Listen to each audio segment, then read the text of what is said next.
नमस्कार दोस्तों। आज रात एक ऐसा सवाल जो पूरी दुनिया का फ्यूचर बदल सकता है। क्या यूनाइटेड स्टेट्स नेटो को छोड़ने जा रहा है? ये कोई अफवाह नहीं है, बल्कि सीधे अमेरिका के राष्ट्रपति डोनाल्ड ट्रंप के बयान, जिन्होंने नेटो को आउटडेटेड कहा और ये सवाल उठाया कि आखिर अमेरिका क्यों यूरोप की सुरक्षा का खर्च उठाए। 75 सालों से ज्यादा समय से नेटो ग्लोबल स्टेबिलिटी की बैकबोन रहा है, लेकिन अब वही बैकबोन हिल रही है।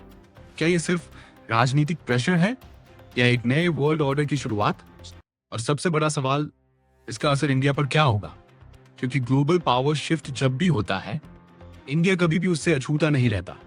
ये सिर्फ पश्चिम की कहानी नहीं है, ये आने वाले कल की कहानी है। इस स्थिति को समझने के लिए हमें मिडिल ईस्ट की तरफ देखना होगा। ईरान के साथ बढ़ते मिलिट्री कॉन्फ्लिक्ट ने अमेरिका और उसके यूरोपियन एलाइज के बीच की दूरी को साफ कर दिया है। अमेरिका की एक्सपेक्टेशन साफ थी, सपोर्ट करो पॉलिटिकली और मिलिटरीली, लेकिन कई यूरोपियन देशों ने खुलकर सपोर्ट देने से मना कर दिया और यहीं से टेंशन और बढ़ गई। अमेरिका के कुछ बड़े नेताओं ने ओपनली कहा कि नेटो रिलेशनशिप को फिर से इवैल्यूएट करना पड़ेगा। यानी मैसेज साफ है, अमेरिका को लग रहा है कि जब जरूरत होती है तो यूरोप पूरी तरह साथ नहीं देता। क्यों? क्योंकि उनके लिए एस्केलेशन का मतलब है एनर्जी क्राइसिस और इकोनॉमिक स्लोडाउन होगा, रीजनल इंस्टेबिलिटी भी बढ़ेगी। ट्रंप के नजरिए से ये एक क्लियर सिग्नल है, अमेरिका अकेला बर्डन उठा रहा है। सालों से अमेरिका नेटो देशों से कहता है कि डिफेंस स्पेंडिंग बढ़ाओ, लेकिन अब बात सिर्फ पैसों की नहीं रही, अब बात है अलाइनमेंट की, पूरी तरह सपोर्ट की। और जब वो नहीं मिला तो नेटो से दूरी बनाने का आइडिया मजबूत हो गया। यूरोप में इस स्थिति को लेकर टेंशन साफ दिखाई दे रही है। यूरोप अब खुद को डिफेंड करने की बात कर रहा है बिना अमेरिका के। एक यूरोपियन लेड नेटो की चर्चा तेज हो रही है। पोलैंड और बाल्टिक देशों में डर का माहौल है।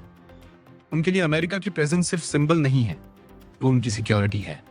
फ्रांस और जर्मनी जैसे देश बीच का रास्ता ढूंढ रहे हैं, वो इंडिपेंडेंट भी रहना चाहते हैं, लेकिन ये भी जानते हैं अमेरिका की मिलिट्री पावर को रिप्लेस करना आसान नहीं है, क्योंकि नेटो सिर्फ एक अलायंस नहीं है, ये डेटरेंस है।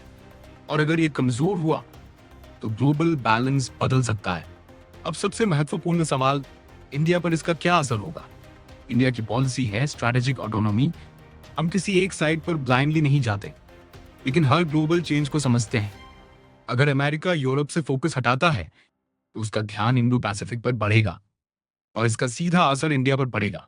एक तरफ अपॉर्चुनिटी है, क्वाड कोऑपरेशन मजबूत हो सकता है, एडवांस डिफेंस टेक्नोलॉजी मिल सकती है, इंडो पैसिफिक में यूएस प्रेजेंस बढ़ सकता है, लेकिन दूसरी तरफ रिस्क भी है।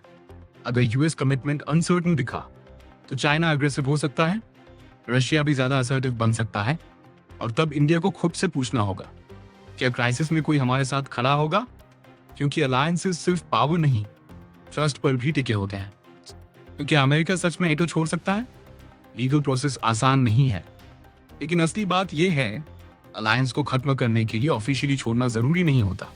अगर कमिटमेंट्स कमजोर पड़ जाएं, तो अलायंस खुद ही कमजोर हो जाता है, और शायद ये प्रोसेस शुरू हो चुका है। हालांकि अभी तक अमेरिका ने नेटो छोड़ने का कोई फाइनल फैसला ऑफिशियली अनाउंस नहीं किया है, और ये सिचुएशन तेजी से बदल रही है। दुनिया अब एक नए फेज में प्रवेश कर रही है, कम प्रेडिक्टेबल, ज्यादा ट्रांजैक्शनल और शायद ज्यादा खतरनाक। और जैसे जैसे ग्लोबल पावर शिफ्ट हो रही है, इंडिया को तैयार रहना होगा। इस बदलती हुई दुनिया